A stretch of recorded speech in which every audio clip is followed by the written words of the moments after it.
Glory to Jesus Christ. My dear friends in our Lord, the question may come up sometimes, especially during this time of the year as we enter into our preparation for Lent. The question comes up as to why we give things up for Lent. What's the purpose? Now, some people might think, understandably, that we view those things that we give up as being bad somehow. But in truth, that's not always the case, by any means. Now, of course, we should give up those things which are evil. That's essential in the life of grace, to give up such things. But in Lent, we are enjoined to give up even things which are not evil in themselves. Next Sunday, for instance, is Meat Fair Sunday, which is traditionally the last day of eating meat before the Feast of the Resurrection, Pascha. Now, eating meat is by no means evil, and yet we give it up. See, for to give up those things which are more easily given up in Lent, even good things, for a time, we do this in order that we might train ourselves and strengthen ourselves, so that we might more easily be able to give up that which is evil. We deny ourselves in small things, such as the quantity and the quality of the food that we eat, in order that we might be able to deny ourselves in the greater things, such as our disordered passions and the disordered demands of our own pride. Today in the Gospel, we hear the parable of the Prodigal Son. It's a well-known and well-loved parable. And we do well to consider it again today in the light of our preparation for the coming Lent, and in the light of the apostolic reading that we're given today too. For in the epistle today, St. Paul tells us, "All things are lawful to me, but all things are not expedient. All things are lawful to me, but I will not be brought under the power of any." Think on that. All things are lawful, St. Paul says, quite rightly. That is, all things considered in themselves, that is. He's not speaking here of actions, but of things. For all that has been created by God for good. All things are lawful to me, but all things are not expedient.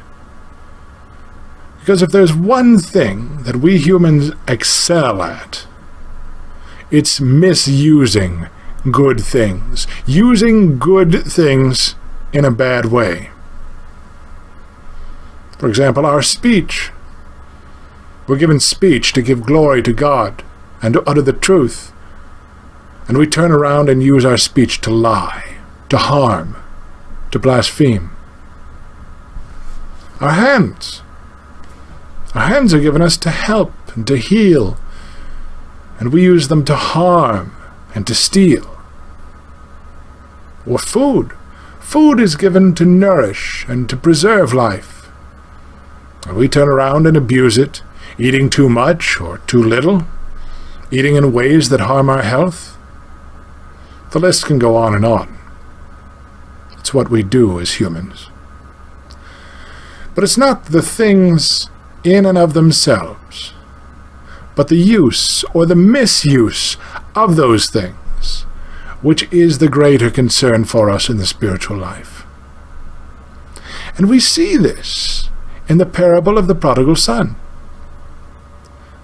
because he asked for and received his half of the inheritance at the beginning of the parable, and this was entirely his right. It was entirely lawful. Now his motivation, as we know, may not have been exactly selfless, but his request and his reception of the inheritance, that was completely lawful, totally lawful. But it was not at all expedient, for he had his inheritance and then misused it. He squandered it. He used it in pursuit of his own slavery to his desires, to his passions. But remember, as St. Paul told us, all things are lawful to me, but I will not be brought under the power of any. That is, we must not allow ourselves to become slaves to the things of this world, lawful though they may be. And we most certainly must not become slaves to our own passions, to our own desires, or even our own opinions. And it is precisely for this reason that we have this Sunday, and this entire week, to prepare ourselves, to be ready to set aside even those things which are lawful, to set them aside for a time, so that we might train our own bodies, our own minds, and our own hearts, not to be slaves to themselves. In setting aside some lawful thing for a time during the Lenten fast, we help break the chains which bind us in servitude to our own ignorance. And when these chains are broken, and we are able to begin to walk in the light of the freedom of the grace of God, then we see how easily the passing things of this world are left behind in order to follow after those things which do not perish. We are awakened to the realization of the truth of things, just as the prodigal son finally came to his senses while dwelling in a pigsty, eating husks. And if the prodigal had not had the courage to give up the promise of daily husks to eat, he would not have broken the figurative chains keeping him in that pigsty. He would not then have found his way back to the house of his father.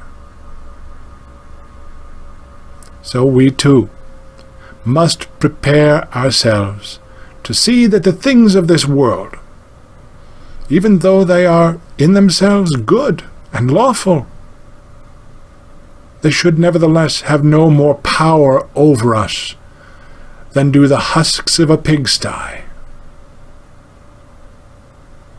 It is then that we break the chains of slavery to illusion. Then we begin to walk the path of righteousness, illuminated by grace. And this is our lesson. This is our work that is put before us this week. The recognition that even those things which are lawful are not always expedient. So we must break the chains which tie us down, and that is no loss. And in so doing, then we can arise. So let us arise and eagerly hasten back to our Father's house.